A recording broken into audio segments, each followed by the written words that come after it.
didn't mean getting fat and sick. It didn't have to be that way. But as I read in the science, I discovered something else that was really profound, and I'm sure it's going to be easy for you to understand.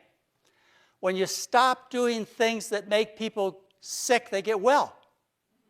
And so if I had figured out that eating a well-balanced diet with lots of meat and dairy made people sick, then the only next clue I needed was the idea that I could be a miracle doctor. I could fulfill what I wanted to do as a physician, which is to help other people by applying this very simple principle.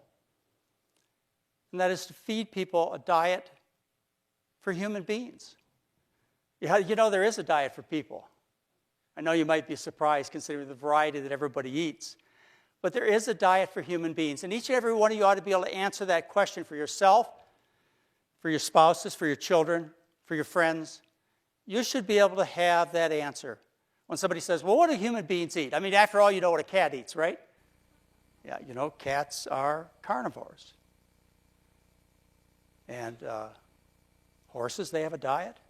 And parrots have a diet. You never take and feed your parrot meat or your cat nuts and seeds. So every animal must have a diet. What is the diet for human beings? Well, history would tell us what that is.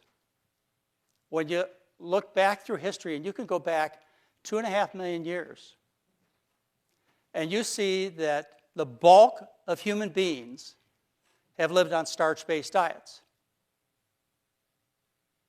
We have evidence from 44,000 years ago that said that the Neanderthals lived on starches.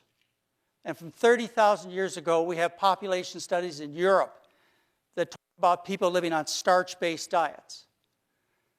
I mean, that's pre-agriculture, so they say. That's pre-civilization, so they say. But how about over the last 10, 12, 14,000 years? We have really direct evidence. We have written evidence about what people ate. And if you're a person of history, you know what people ate. Throughout human history, all large, successful populations of people have obtained the bulk of their calories from starch.